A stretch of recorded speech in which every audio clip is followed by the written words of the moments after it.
Әке, менің қазір тұрмысқа шығатын ойым жоқ. Сен бұлай дегенің, мен бір шешімге келдім. Жоқ, менің әлі тындыратын шаруам көп. Мен мұхитты зерттегім келеді. Дегеніңізбен жүре алмаймын. Джеймс, Я, менің қызым не танытып тұр? кешіріңіз, мырза. Джеймс, мен пеперончиноға қайтам. Мұнда уақытымды зая кетіргім келмейді. Жоқ. Сен менің қызымсың. Мені тыңдауға тиіссің. Тұрмысқа шыққым келмейді дедім ғой. Балалар мұнда не істеп жүр?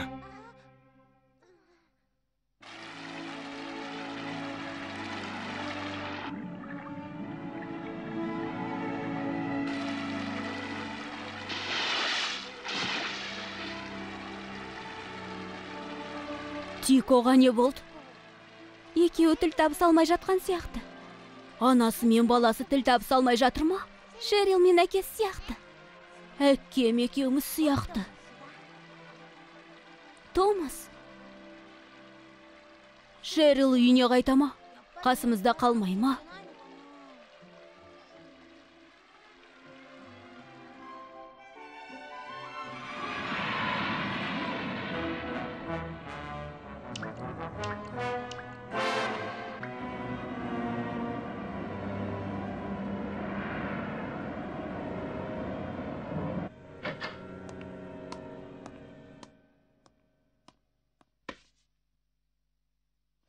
Әкеңіздің сізді қалай уайымдайтынын білсеңіз ғой. Мен сізді бақытты қылам, рас айтамын. Мен жайлы не білесіз? Танымайсыз ғой. Сіз баратын бір жер бар. Иә, мен пеперончиноға қайта барам.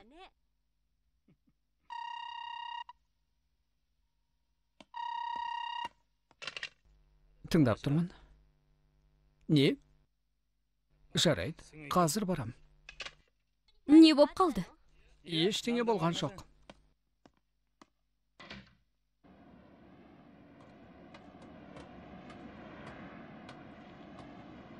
Осы мұнай кен орнын басқарушы сіз бе? Иә, менмін. Мұнай өндірді тоқтатыңдар. Неге? Құбыр жолдың жанындағы жартас үгітіліп құлап жатыр. Құбырға тисе жарылуы мүмкін. Сіз кімсіз? Бұл кісі пеперончиноның капитаны. Бізде шаруаңыз болмасын. Әй, мұнай теңізге құйылса не болады? Тұра тұрыңыз. Әй, бері қараңыз. Тоқтаңыз. Тоқтаңыз деймін. Қайда барасыз? Шерил! Әке, мені қашанғы қамап отырасыз? Саған бірдеңе көрсетуім керек.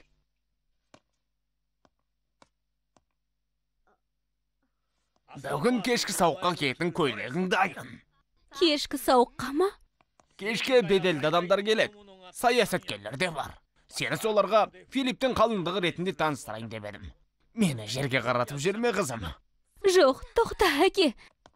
Оған тұрмысқа шықпаймын дедім ғой. Шықпаймын. Мен шешім қабылдап қойдым. Не үшін? Бұл сүңгушінің қателігі. Өзі жауап берсін. Болды. Айтқаным айтқан. Бізге сенбейсіз бе сонда? Мырза, ханым. Құлағым сендерде. Айта беріңдер. Бізге Гордон келіп кетсінші. Өтінемін. Не болғанын баяндашы. Қашан болды? Сен ол жерге құбыр желісін жөндеуге бардың емес пе? Иә. Мұна адамдар жартас құлады дейді, рас па? Жартас шынымен үгіліп үстіңе құлады ма? Соны айтшы. Жоқ. Мен абайсызда тепе-теңдікті сақтай алмай қалдым. Сосын тасқа өзім соғылдым. Кінә менен болды. Өтірік айтасың. Ей, Капитан, алаңдайтындай ештеңе жоқ екен. Сіздер бұны ойдан шығарған сияқтысыздар. Ойдан шығарғаны қалай? Неге шындықты айтпай тұрсыз? Біз құбыр жолы туралы бәрін білеміз. Егер күмәндансаңыздар, 2 сағаттың ішінде тексеру жұмысын жүргізе аламыз. Алаң болмаңыз, Шерил Бикеш.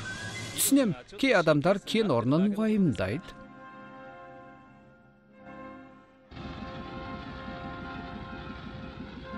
Әке, не болды? Олар бізге тіпті алғысты айтқан жоқ.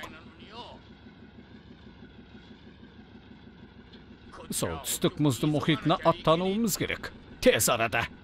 Бір түрлі болып тұрмын. Неге? Құбыр желісіне бола ма? Оған емес. Аспанға қараш. Көп замай жаңбыр жауады. Жаңбыр? Иә. Нөсерлетіп жауатын сияқты.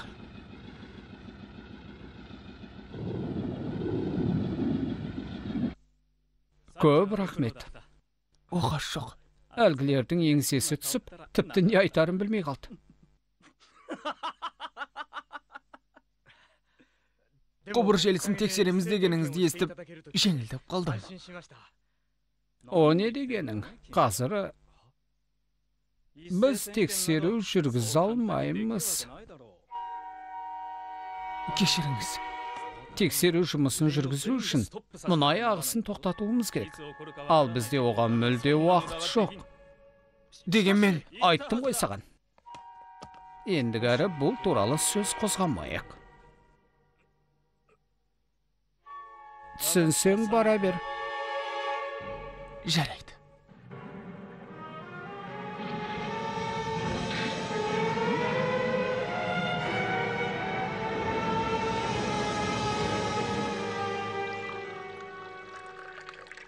Мырза, Не болды?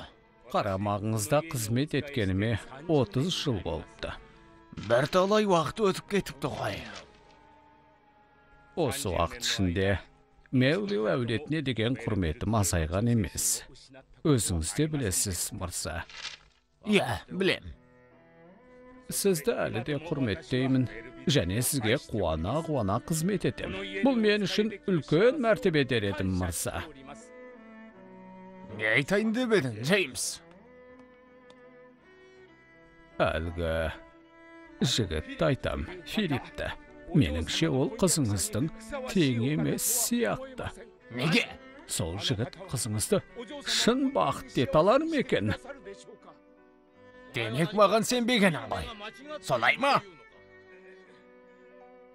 Жоқ. Шық қане. Енді келуші болма. Келме. Бір жолата кет. Көзіме көрінбе.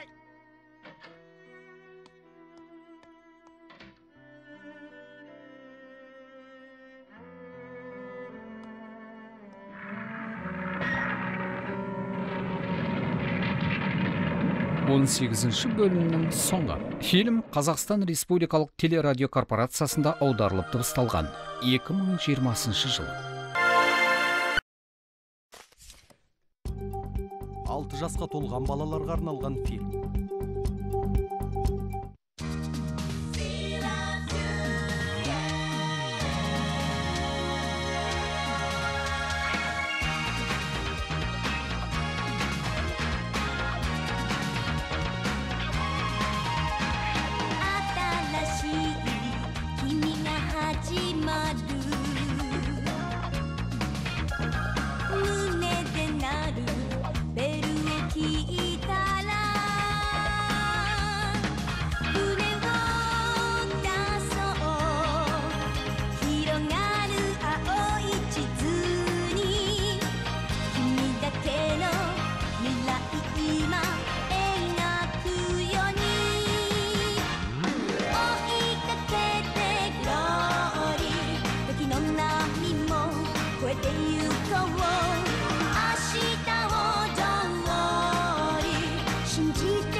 Шағаланың балапандарына қауіп төніп тұр.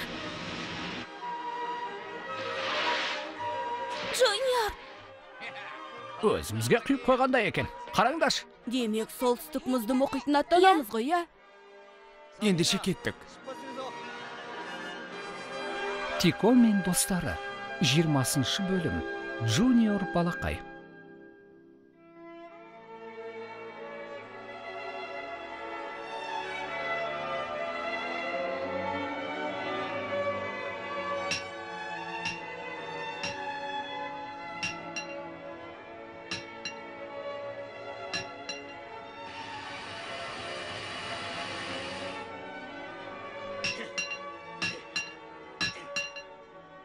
Кешіріңіздер, кішкене тынығып алсаңыздар қайтеді.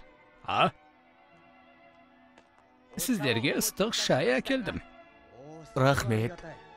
Ыстық бірден ешкім келіп еді, жылынып алайық. Иә, мына жер тіпті азынап тұр.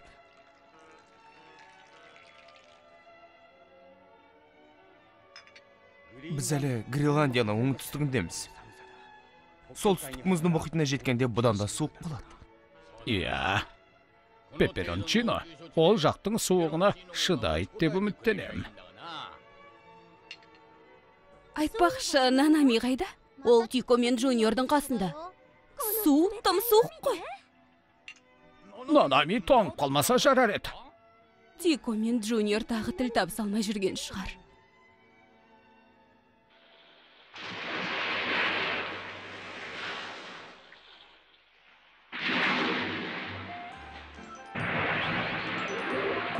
Тоқта, Тико, Junior!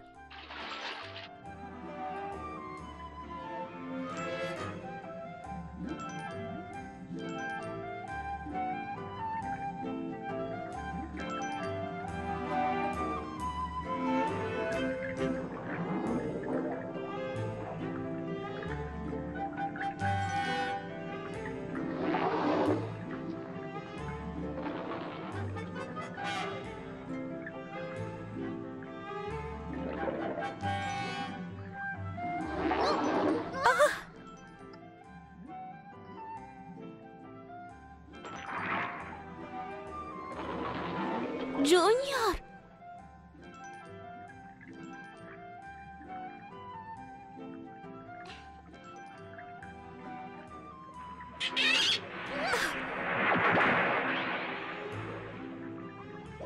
Junior, мұның не?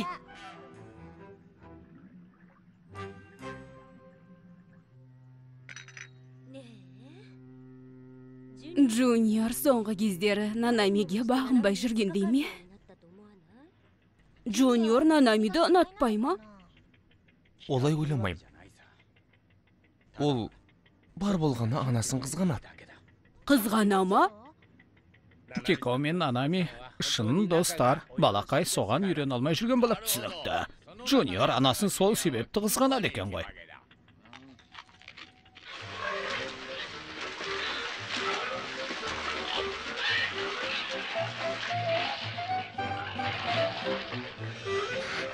Junior!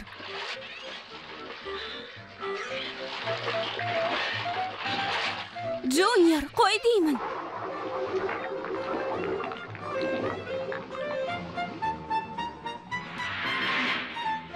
Junior!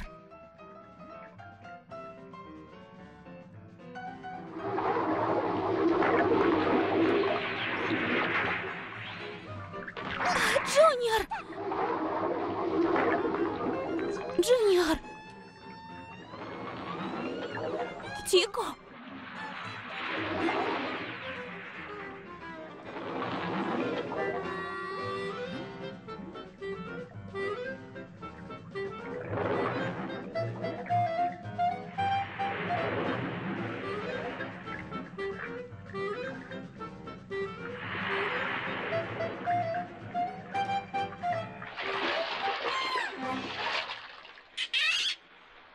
Тыңдаш, Junior, себепсізден себепсіз басқа су жануарларын бұлай қоуға болмайды. Түсіндің бе?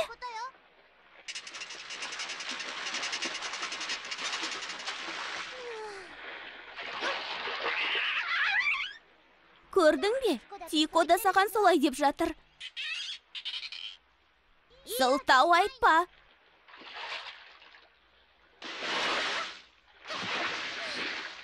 Эй, Джуниор!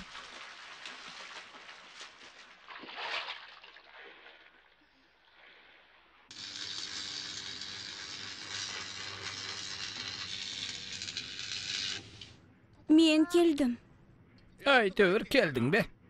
Сені ендігі суда үсіп қалған шығар деп ойласам. Нанами, қолыңа не болған? Ештеңе, жартасқа сырып алдым. Нанами, теңізде байқап жүру керек. Су астында сақ бол, жарай ма? Жарайды.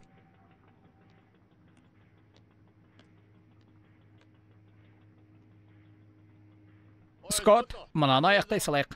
Қане, мықтап ұста. Жақсы.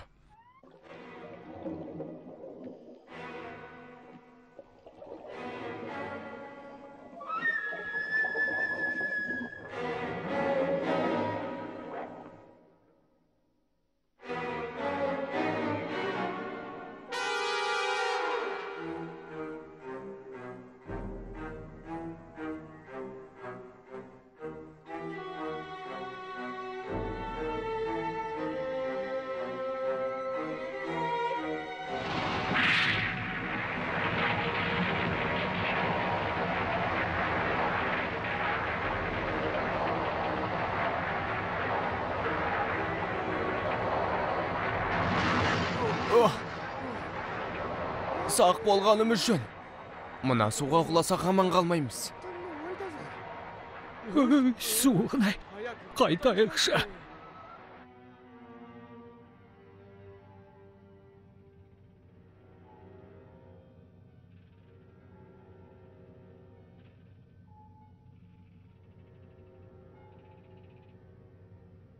Бірдеңе болды ма, Леконте мырза? Жаңалық бар ма? Жоқ. Солтүстік мұзды мұхитына келгенімізге 1 ай болды. Бірақ жарқырайтын кит немесе стронций жайлы ешқандай мәлімет таппадық. Бұл қалай болғаны?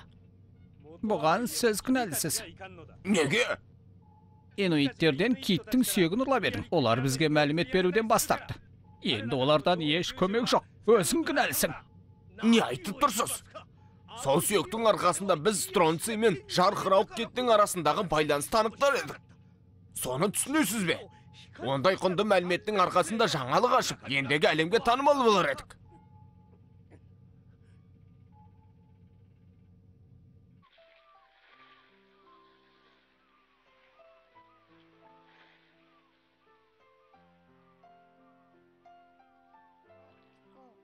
Тико. Джуниор екеуміз тіл табыса алмай жүрміз. Мен Джуниорды жақсы көрем. Ол маған өте қымбат.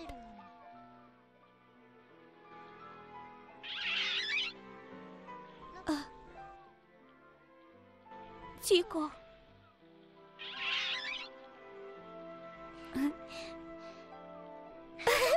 Көп рахмет, Тико. Қандай мейірімдедің.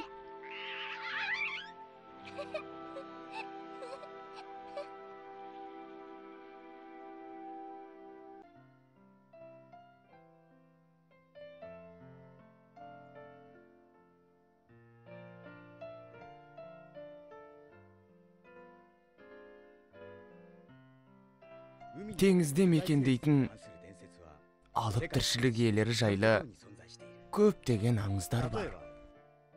Соның бір мысалы Галапагостағы жарқырайтын тасбақа, Патагониядағы алып морж, Мадагаскардағы алтын түстес теңіз құбыжығы. Жер бетінде осыған ұқсас көптеген аңыздар бар. Соларға ғана тән ортақ бір нәрсе бар. Олардың бәрі алып болып келеді және жарқырайды. Кешіріңіз. Я, Джеймс. Су перілері ше? Дара мүйізділер ше? Кларкен айдаһары жайлы не дейсіз? Кларкен деген не? Ол Норвегия аңызы. Біреулер оны үлкен шаян дейді, тағы біреулер оны Құдай жаратқан дейді.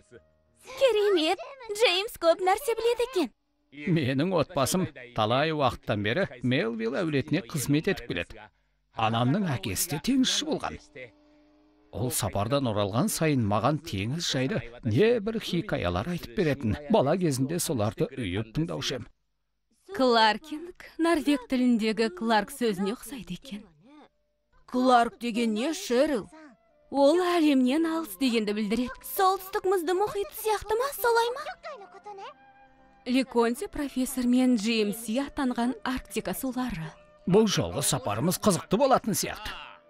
Пепперончино жөнделген соң бірден аттанайық. Жарай!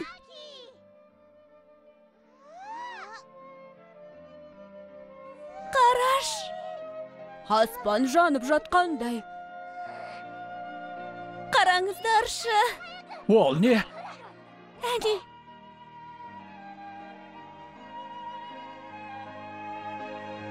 Міне ғажап! Ол поляр шұғыласы. Поляр шұғыласы? Атмосферадағы атомдар мен молекулалар күннен келетін электрондармен шағылысады. Сосын осындай шұғыла пайда болады. Әке, жарқырайтын кит те солай жарқырай ма? Иә, осылай жарқырайды.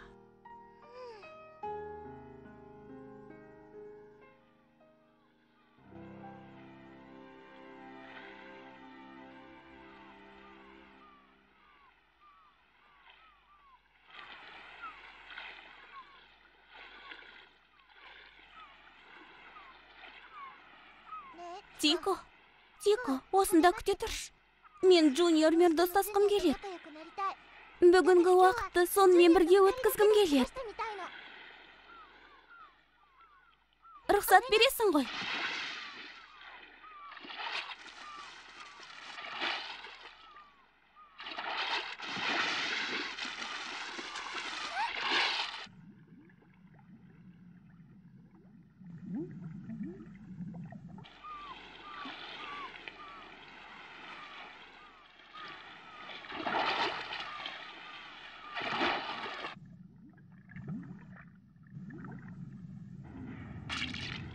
Скотт, жақсылап бояйық.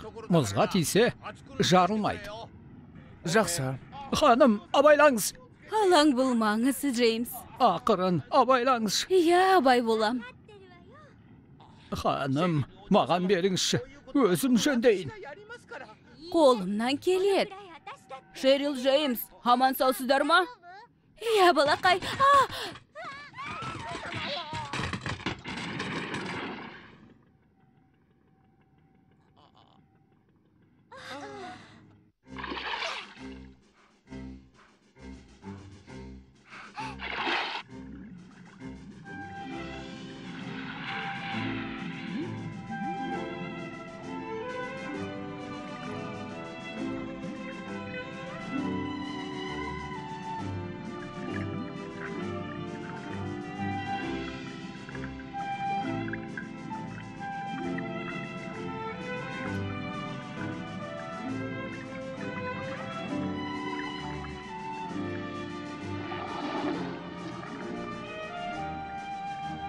Джуниор.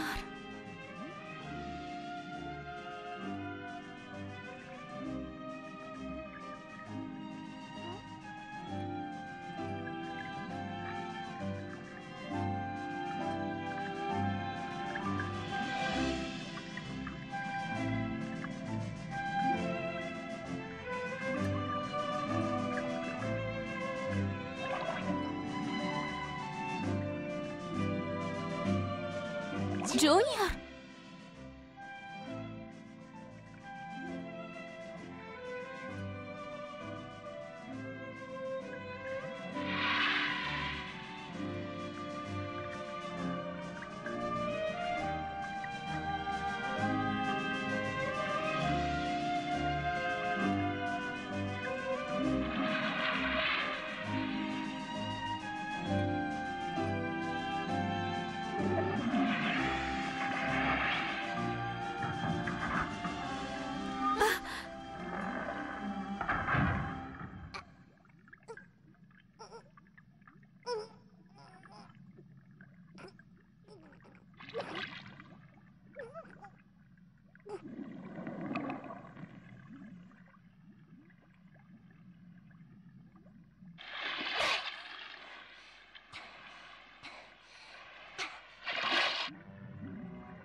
Тико.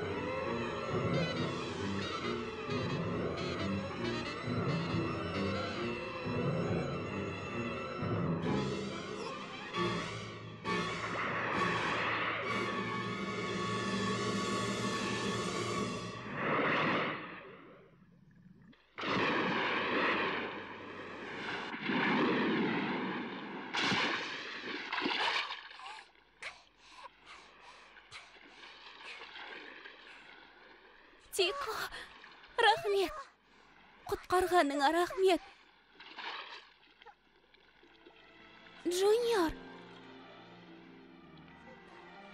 Джуниор Тиконы көмекке шақырды.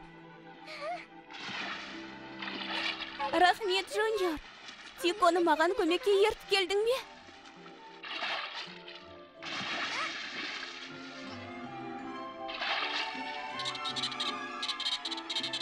Джуниор, балақай. Болды. Кеттік. Жақсы.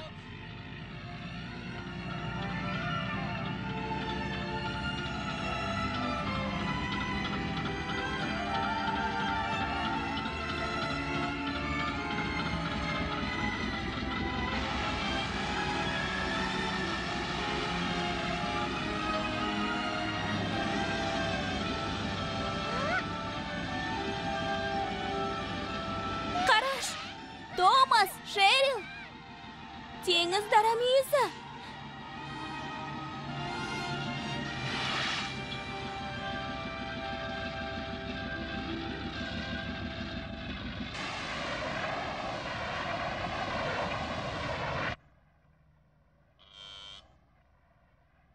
Не болды? Бас кеңседен хабар келді.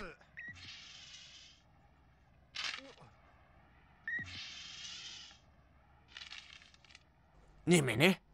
Әлгілер солтүстік суларына қарай келе жатыр дейді.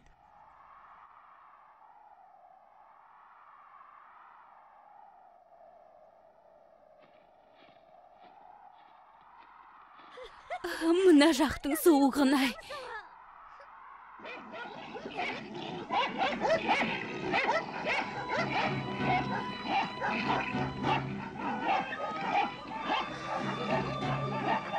Мұнысы несі?